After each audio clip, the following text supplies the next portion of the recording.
Good morning, friends.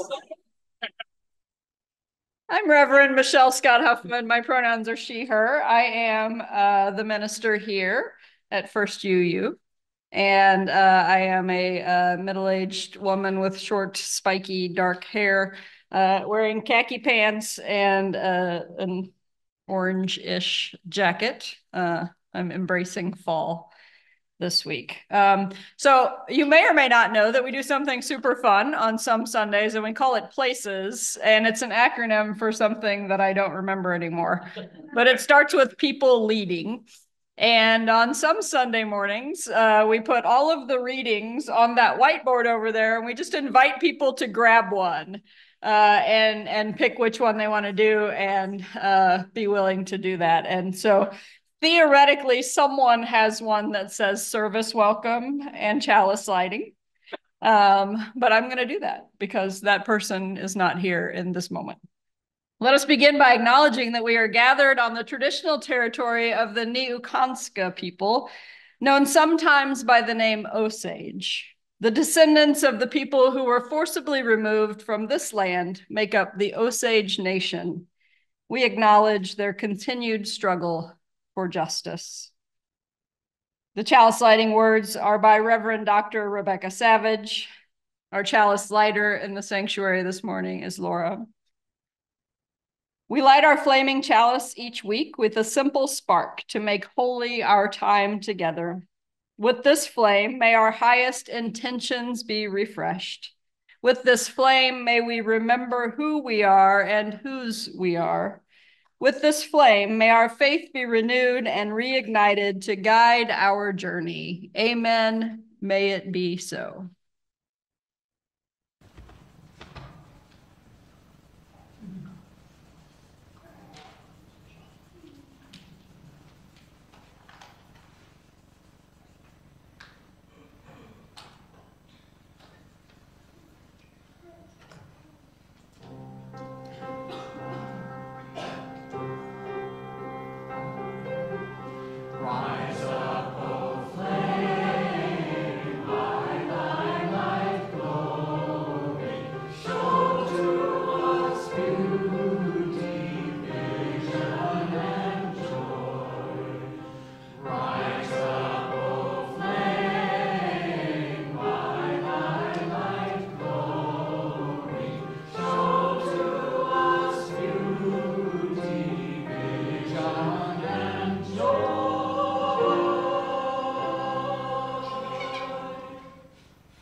Good morning, everyone. Our opening words are Prayer for an Invitation by David White. I pray for you, world, to come and find me, to see me and recognize me and beckon me out, to call me, even when I lose the ability to call on you, who have searched so long for me. I pray to understand the stranger inside me, who will emerge in the end to take your gift. I pray for the world to find me in its own wise way. I pray to be wanted and needed by those I have learned to love and those I must learn to love. I pray to be wanted and needed by those I cannot recognize in my self-imposed aloneness. And I pray to be wanted and needed by those I wish to be wanted by. But I acknowledge the power of your beautiful disguise, and I ask for the patient heart of all things to understand the abiding fear I feel in following your unknown ways, in my fear of receiving, in my fear of taking your hand, in my fear of following your hidden, difficult, and forever beckoning way. We have some very special music now. I'll Be All Right, written and performed by guest musician Eric Eastman.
Thank you, Eric. One of the reasons I love coming to this church is the musical talent that just appears, both in-house as well as our guests that come. So thank you very much.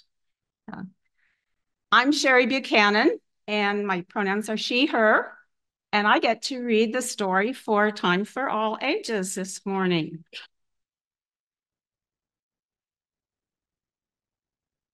Today, we're exploring what it means to practice inviting in the new. As you use, the idea of inviting in the new is actually an ancient practice. Unitarian Universalism is a faith tradition that lifts up the idea that revelation is not sealed and truth, understanding is ever evolving. This means that we are challenged to change as the world around us changes. Our recently affirmed new UU core values are a powerful example of us inviting in the new. With that in mind, I have a story for you. It's a story based on one told more than 300 years ago by a Jewish teacher, the Maggid of Dubno.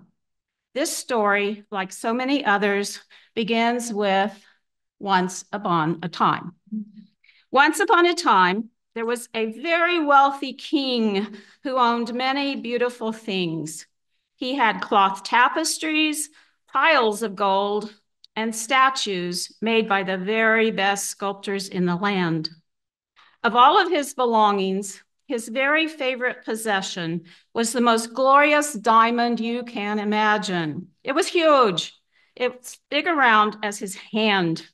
He loved to go and sit with that diamond, gazing at its beauty.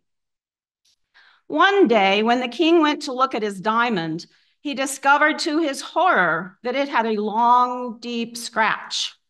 He couldn't believe his eyes. What could have happened to his diamond? Immediately, he sent for all the best stone cutters and diamond cutters in his kingdom. One by one, they came to inspect the diamond. Each looked at it closely and then sadly shook his head. The scratch was too deep.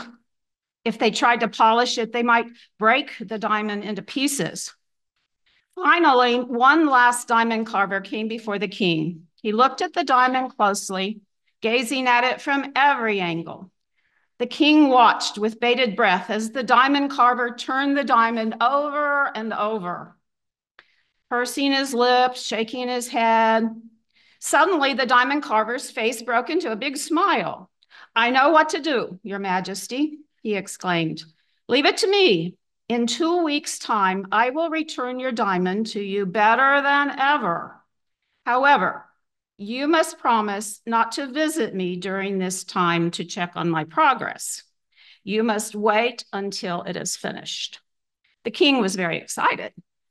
Soon his diamond would be back with his other lovely things, but it took all the king's willpower to resist the temptation to visit the diamond carver to watch him work.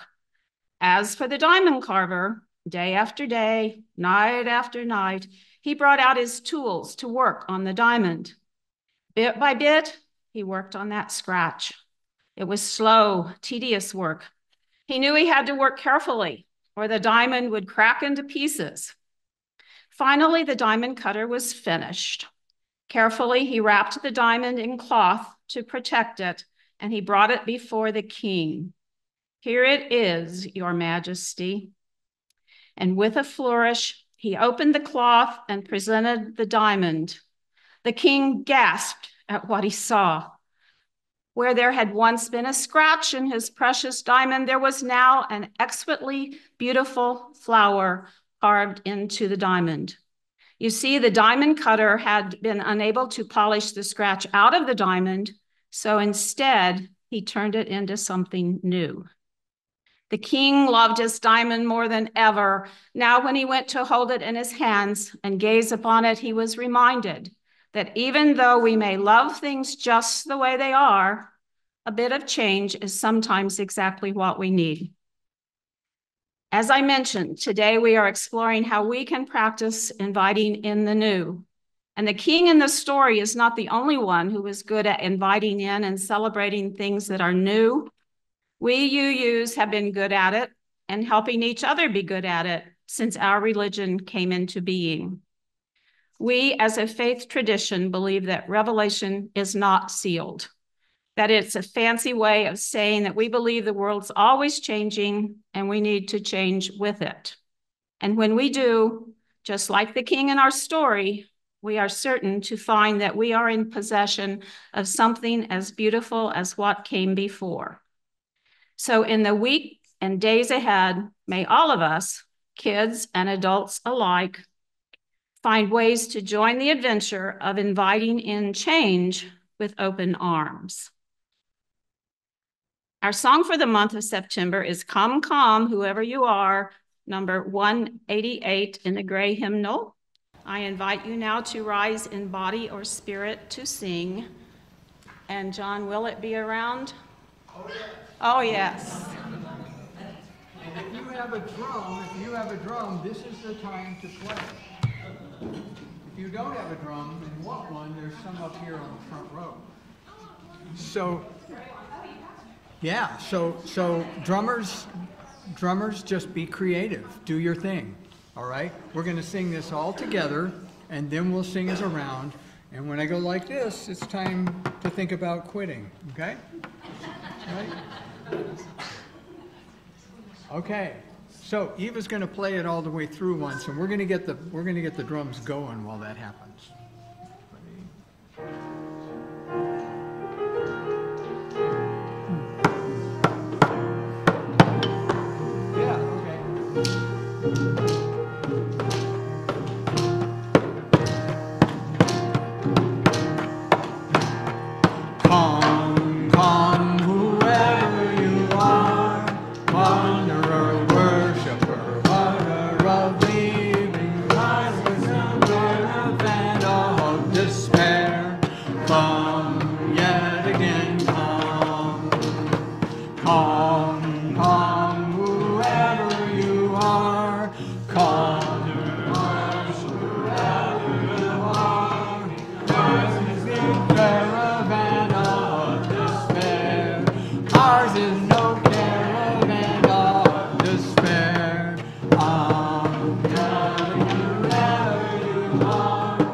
Good job. Have a seat.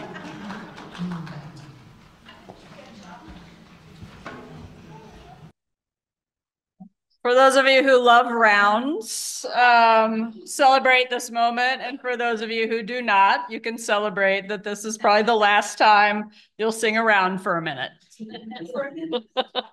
The song, I don't think the song of the month for October is around.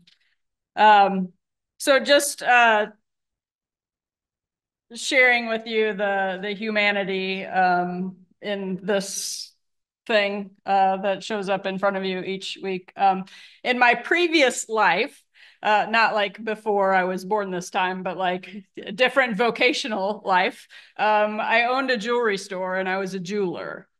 And the stress of like having someone's beloved piece of jewelry and being concerned about their response when you hand it back to them after doing some repair is real. And so I might have experienced a little bit of trauma response during that story that I didn't even expect. And I had actually read the story. So throughout this month, we've been thinking in various ways about living love through the practice of invitation. We kicked off the invitation theme with a big invitation to come back home to church as we celebrated the launch of a new religious education or faith formation program for all ages, where we engaged in ritual together to reflect on where we've been and where we hope to go with water communion. We bless the backpacks and the bags and the briefcases and all the things that we do with our daily life. And incidentally, if you didn't get one of those red First UU backpack tags, see me after the service or put a message in the Zoom chat and we'll get you one. Then we invited a new reader, thank you, Jerome, to share a message with us about saving a place for Elijah. Last week, we invited autumn and all that it brings with readings focused on the autumnal equinox and a great message about the no's that make each yes possible. Today, I want to head in a bit of a different direction. I'd like to think of invitation as opposed to something, and specifically invitation as opposed to or as an alternative to both demand and expectation. I once heard somebody say that expectations are a solid path to disappointment. Continuing down that same path, we often come to anger, resentment, distrust, and more. Likewise, making demands of one another doesn't get us very far. Whether we're talking about our most intimate relationships or interactions with people we barely know, demanding something rarely proves to be fruitful. And yet, we operate so much in the realm of demands and expectations in nearly every aspect of our lives, certainly even with ourselves. What if we could shift from that framing and instead begin to operate in the realm of invitation? It just sounds better, doesn't it? Let me give you an example. Perhaps you've been in a situation where you were taking a high-stakes test, or you were in an interview or an oral board or something, and you faced a question, in essence, a demand to produce the right answer right now.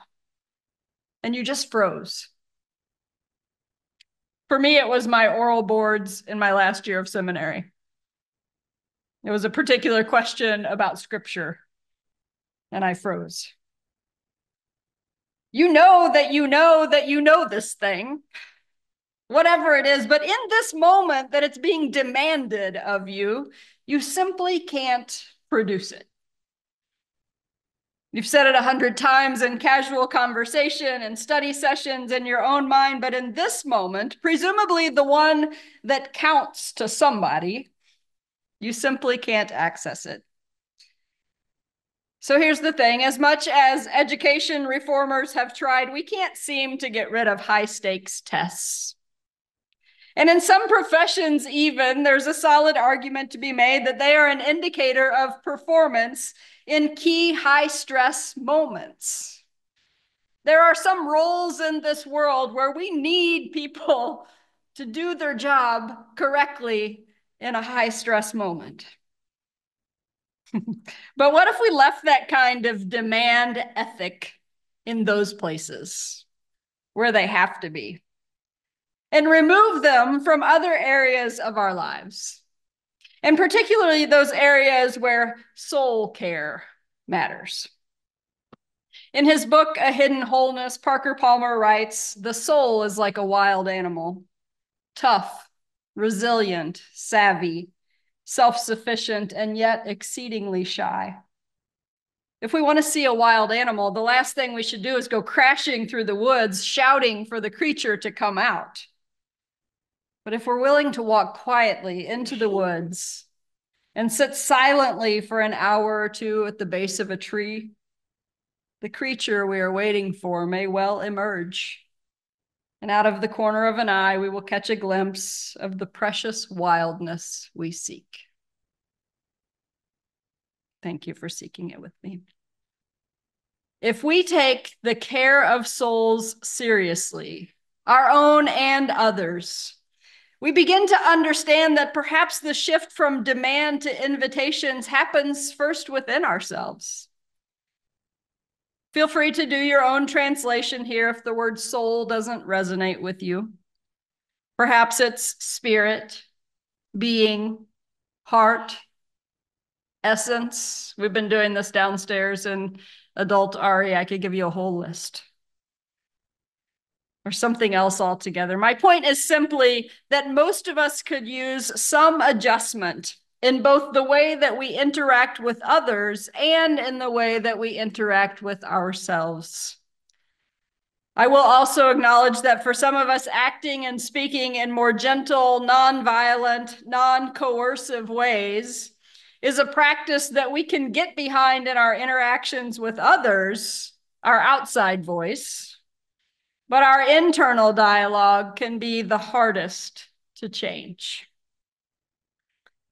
I want to invite us into a more gentle way of being with ourselves and with each other. What if invitation were a primary orientation to the world for us? What if seasons were an invitation to a new rhythm in our lives? What if challenges were an invitation for us to learn and grow? What if our interactions with others were invitations to show up as the best versions of ourselves that are available and accessible in any given moment? And what if that invitational orientation meant that we're free to say, no, thank you. Free to give what we have in the moment without having to justify or explain why it is less in this moment than in some others. Free to be honest about how this thing we've been asked to do is not actually ours to do, and that all of us are better off if we find the person or people who are meant to do it. And also free to wildly, enthusiastically say, yes, please, I've just been waiting for this invitation. I think so much of church life is like this. People doing things they aren't called to or equipped for because it's demanded or they were manipulated into it. And people aching to get into the game, but never having been invited. I suspect that this is the case in many of our workplaces and civic responsibilities as well.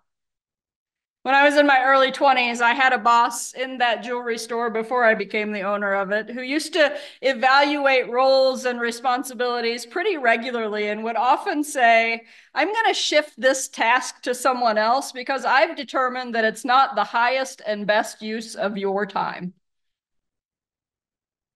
That wisdom has never left me. And often when I'm frustrated with something organizationally and I take a step back, I can see how the frustration is coming from misaligned roles and responsibilities. People being expected to complete tasks that are not the highest and best use of their time or their talents. I say all of this to say, I think that always coming at the world with demands and expectations causes us to force square pegs into round holes. Right? What? Why would we do that?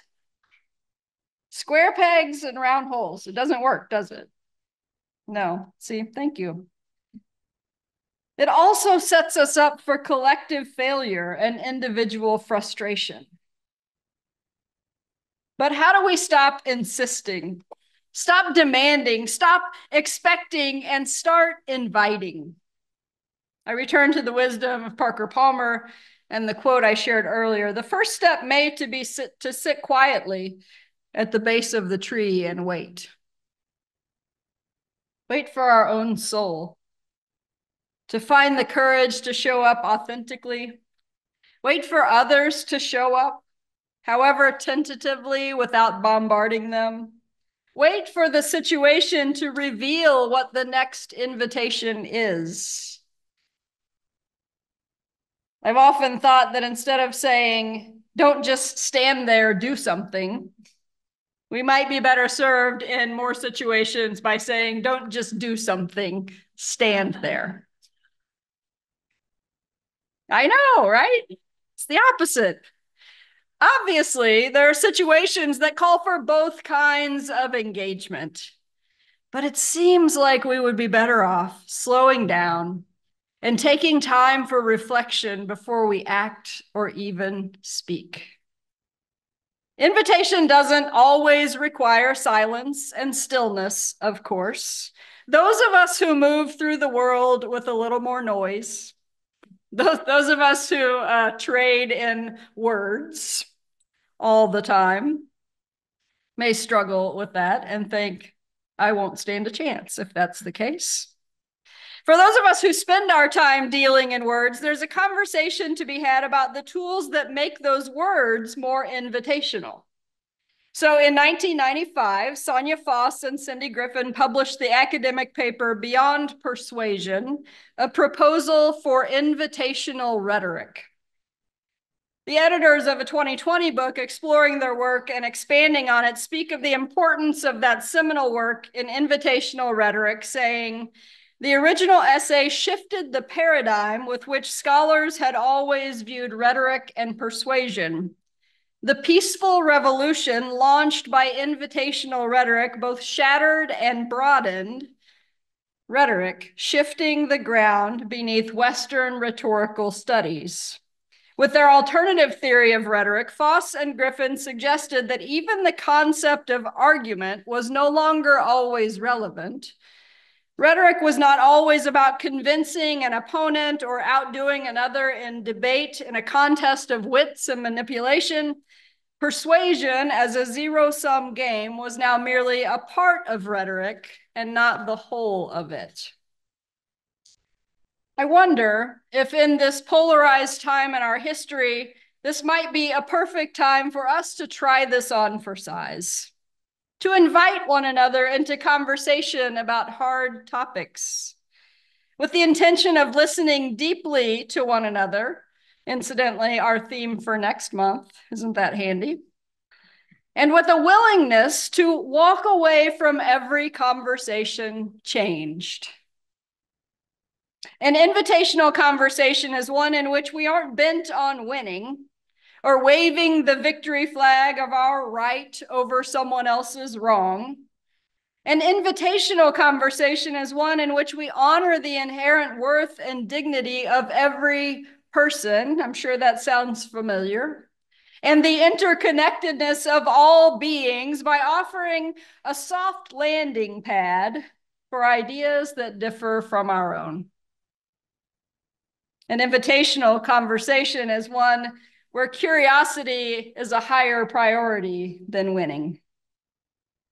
Because, friends, conversations are not things to be won and lost. They are tools to build bridges.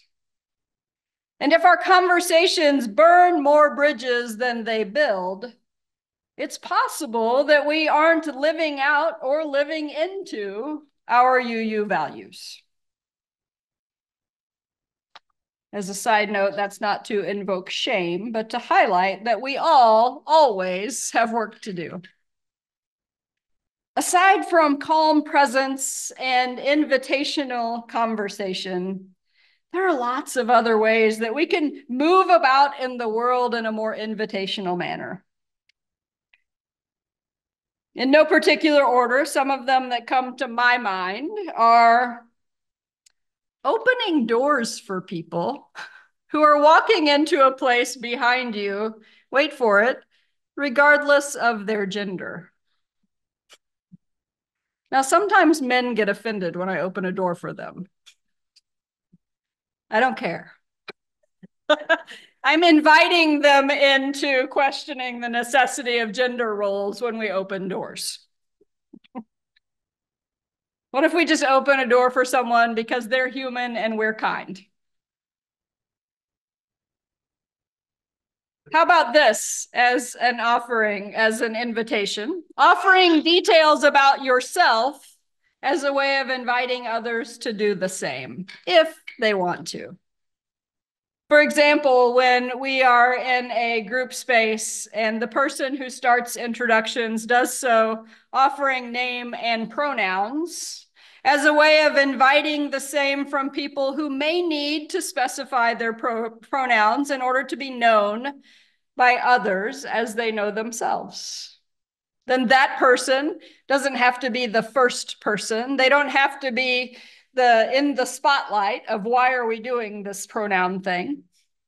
Because someone else set the table before them. Okay, this one's controversial. Intentionally slowing your stride, or if you're driving your miles per hour, in order to let someone else go first. What if you don't have to be the first one at the four-way stop, slamming on your brakes to make sure everybody saw you stop so you can go? What if you intentionally slowed down to let someone else get there first? And then you could go last.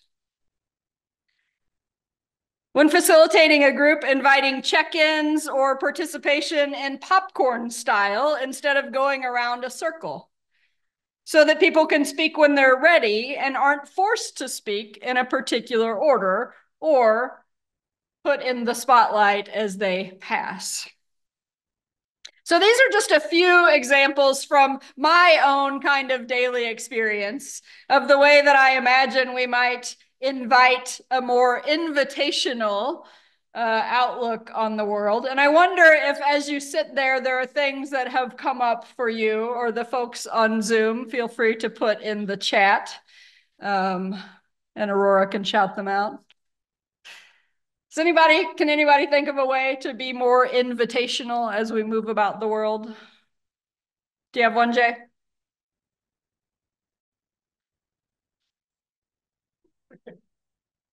Be kind. Thank you. How about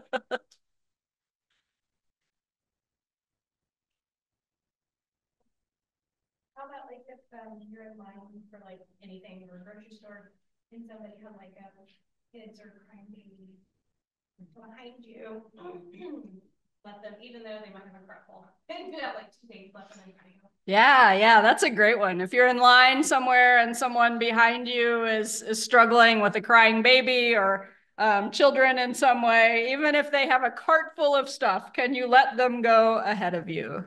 Rick's like, nope, absolutely not. 10, okay, 10, if they have 10 items or less. You can carry your own sign. If you have 10 items or less, you may go ahead of me. Anyone else? Other ways to be invitational? Yeah, Emily. Give up your seat for somebody else who may need it more than you do. Yeah, giving up your seat for someone else who may need it more than you do. Thank you. Just another moment if anyone has one to throw out. Hold on, Jay. Yeah. A pause in conversation and allowing that silence to invite. Yes, yes.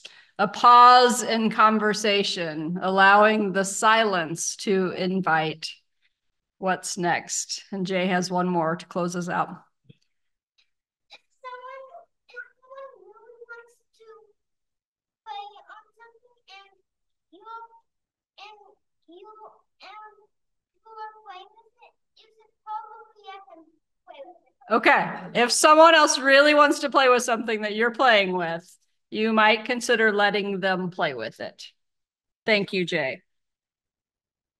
So, friends, whatever it is that we decide to do to make our own life, our work, our play more invitational, let's do it with intention and with the conviction that it will make a difference. In that spirit, I close with this quote from Oriah Mountain Dreamer. My invitation, my challenge to you here is to journey into a deeper intimacy with the world and your life without any promise of safety or guarantee of reward beyond the intrinsic value of full participation. May it be so. Blessed be, and amen.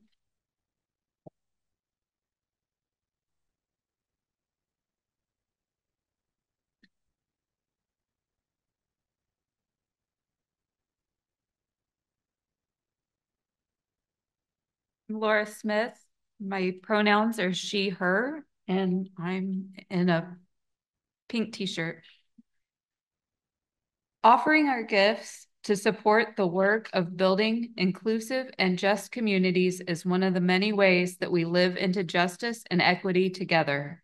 Some of us have much to give and some have little, and together it is enough, we are enough, to work together for a world where every human can live into their best and most authentic self.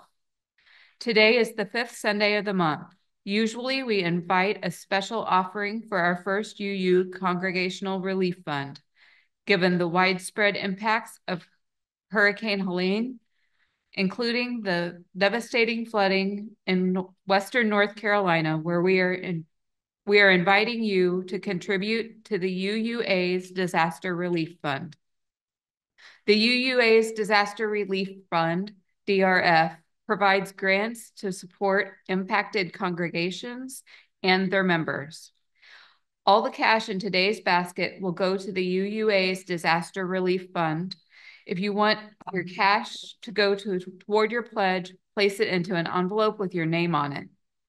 If your check is for the DRF, be sure to write DRF on the memo line. If electronic giving is your preferred method, or if you are in Zoom, virtual giving options are available via our website, springfielduu.org. The offertory today is Love Knocks and Waits for Us to Hear, performed by the choir.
Good morning.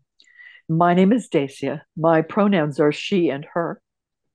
I am wearing a yellow shirt with a greenish and bluish necklace that I bought at the General Assembly when it was in Kansas City a few years ago.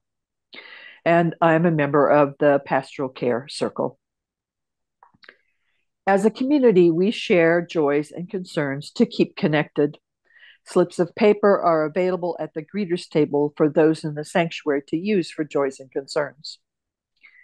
During the week, you may send your joys and concerns by email to pastoralcare@springfielduu.org, which is checked daily, or by leaving a voicemail on the church phone, 417-883-3922. If you're on Zoom, please use the chat box now for sharing your joys and concerns. All of these joys and concerns will be included in the members' email on Tuesday.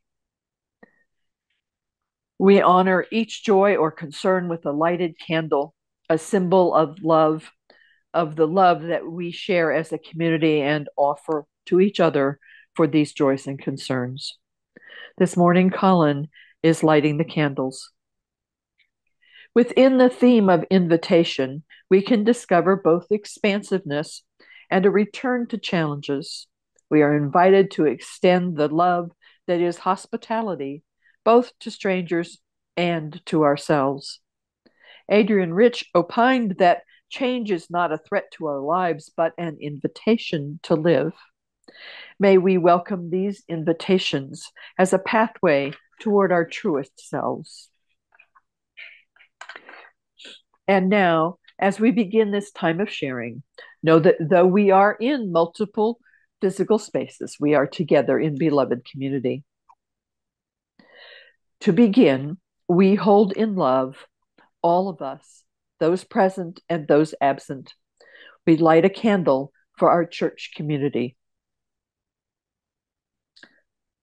We light a candle of concern for all of those impacted by Hurricane Helene, those in Florida, and those all the way up to the western mountains of North Carolina. We light a candle of joy from Cynthia Moore, who writes, I'm recovering at home after a rough but successful neurosurgery. Thanks for medical technology and thanks for surrounding me with your healing thoughts. And a concern for Barbara Watson, who fell on Wednesday afternoon and broke her other hip. She had surgery at Mercy and is now rehabbing at Quail Creek. Cards and texts are welcome. We light a candle of concern for Barbara.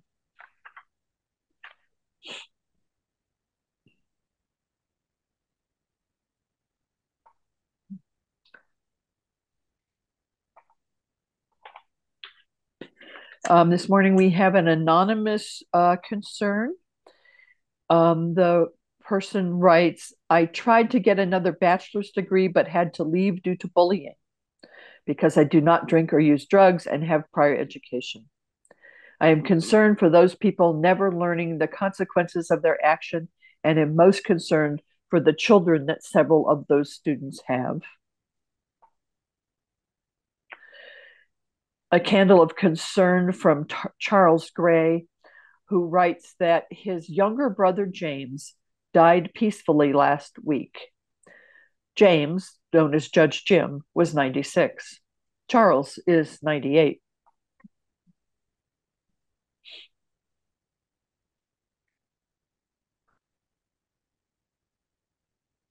Neil Richardson offers a concern that a few family members are in the hospital this week for various health issues, and a joy being grateful for the support of good medical care.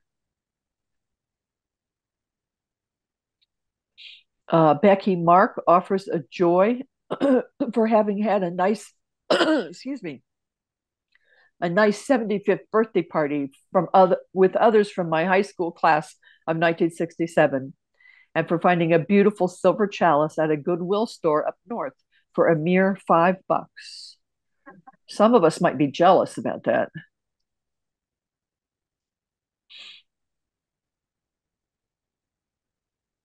And I think that was all of the concerns from the sanctuary. Okay. We honor the complex and heartbreaking struggles of our world. We light a candle for all who are impacted. And in closing, we light a candle for the joys and concerns that remain unspoken. May we hold each of these in our hearts and minds. May our community of love ease sorrow and boost celebration. While we are in multiple physical spaces, we still share space together here in intentional community. And now let us join together in 1 minute of shared silence, followed by spirit life.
come to me, come to me.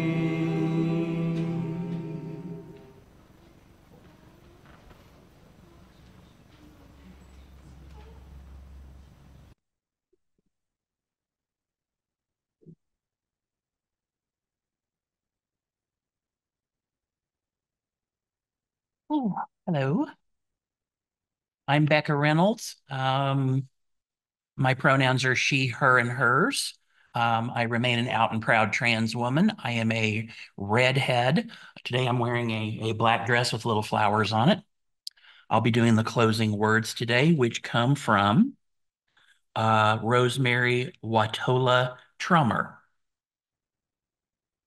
I wish you the peace that comes when we trust ourselves to meet whatever life brings.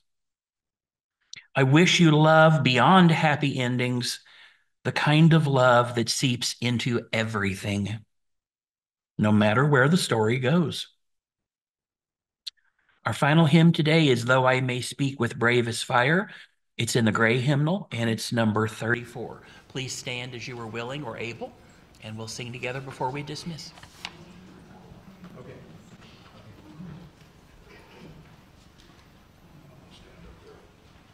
You're going to be here. That's right. Okay. All right. Here we go. It's a G, right? Yep. Good. Though I may speak with bravest fire, and have the gift to always find, and have not known, my words are as sounding ground, and all the sea, though I may lose all I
Thank you, friends. As you remember, you can keep standing or sit, whichever you prefer.